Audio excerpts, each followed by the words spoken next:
오늘 주제는 군대에서 축구한 얘기랑 비슷한 겁니다. 바로 저의 인턴 시절 얘기입니다. 의대를 졸업하고 의사 국가고시에 합격을 하면 국가에서 의사 자격증이 나오죠. 이제 법적으로 의사가 되는 겁니다. 그 후에 실제 진료를 경험하고 공부를 더 하기 위해서 수련 기간을 거치는 의사들이 많은데요. 전공이 없이 처음 하는 수련 1년 기간을 인턴이라고 합니다. 그래서 인턴도 의사예요. 이때는 정해진 전공과가 있는 상태가 아니라서요. 1년 동안 매달 이과 저과 돌아다니면서 근무를 하죠. 이번 달은 소화기 내과에서 근무했으면 다음 달은 응급의학과에서 근무하고 뭐 이런 식으로요. 요즘은 병원 일들도 많이 전산화가 되어서 인턴들의 일이 간소화됐다고 하는데요. 제가 근무하던 시절은 이 전산화가 이루어지기 바로 직전이었거든요. 그래서 정말 온갖 크고 작은 일들이 무지하게 많았습니다. 하루에 잠 한두 시간도 제대로 못 자는 경우도 허다했고요. 맨날 바쁘고 맨날 혼나고 맨날 졸리고 맨날 배고프고 맨날 어리버리하고 뭐 이런 식으로 인턴 1년을 지나게 됩니다. 의사들에게는 이 시절이 마치 군대 제대한 지 10년이 지나도 그때 당시 이야기를 한참 동안 할 수 있는 것처럼 일도 많고 말도 많고 탈도 많은, 그런데 시간이 지나서 보면 다 추억 같은 그런 시절이죠. 저는 인턴 1년 기간 중 그 절반인 6개월을 응급실에서 근무를 했습니다. 매달 돌게 되는 스케줄을 동료 인턴들과 바꿀 수도 있었거든요. 그런데 이 응급실 근무가 인턴들에게는 별로 인기가 없습니다. 매일매일이 사건 사고고 업무 강도도 엄청 높았거든요. 그런데 이상하게 저는 응급실 근무가 좋았었어요. 병원마다 근무 시스템이 다르기는 한데 제가 있던 모교 병원에서는 응급실 인턴이 24시간 근무를 하면 24시간 오프를 나갈 수가 있었거든요. 보통 다른 인턴들은 일주일에 한 번 정도 오프를 나갈 수 있었습니다. 어쨌거나 이틀에 한 번씩이라도 바깥 세상을 구경할 수 있는 이 응급실 근무가 상당히 매력적이었어요. 그리고 응급실은 정말 전쟁터로 따지면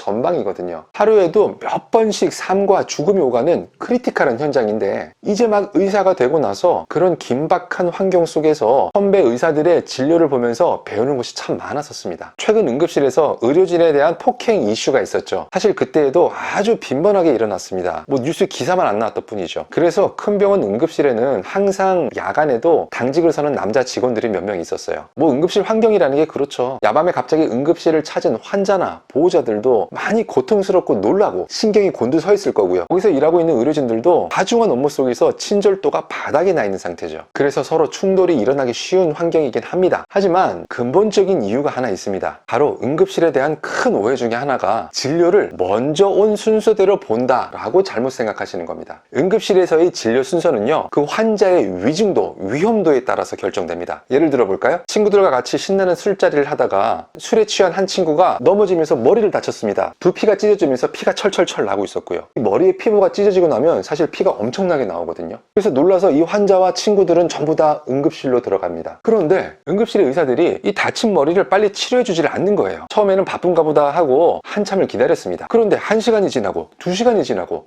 감감무소식이에요. 화가 나죠. 보니까 한 의사는 저쪽에서 소화가 잘 안 된다고 온 할아버지 앞에 서 있고, 다른 한 의사는 배변이 까맣게 나온다는 할머니 앞에 서 있습니다. 그 할머니 할아버지는 나보다 한참 뒤에 왔는데도 말이죠. 도대체 언제까지 기다려야 되냐? 이 머리 피 많이 나는 거 안 보이냐? 이거 빨리 치료해 달라. 여기 염증 나서 잘못되면 어떻게 할 거냐? 그리고 저 할머니 할아버지는 나보다 훨씬 늦게 왔는데 하면서 싸움이 시작되는 겁니다. 그런데 사실은요, 그 소화가 안 된다고 오신 할아버지는 급성 심근경색증, 지금 당장 빨리 막힌 심장의 혈관을 뚫어주거나 심장 수술을 받지 않으면은 바로 심장이 멈춰서 사망하실 수도 있는 분입니다. 그리고 검은 대변을 보신다는 할머니는요, 위나 식도의 혈관이 터져서 몸 안쪽으로 피가 줄줄줄줄 새고 있었던 거예요. 그 새어나온 피가 대변으로 시커멓게 나왔던 거고요. 빨리 응급으로 지혈을 해주지 않으면은 어느 순간 과다출혈로 사망하실 수도 있습니다. 그래서 모든 응급실의 인력들이 그 응급 환자들에게 동원됐던 거고요. 그래서 정말 죄송스럽게도 두피가 찢어진 분의 피부 봉합 치료가 늦어지고 있는 거였습니다. 두피 봉합이야 빨리 해드리면 좋지만 소독은 해놨으니 조금 늦어진다고 크게 문제되지는 않거든요.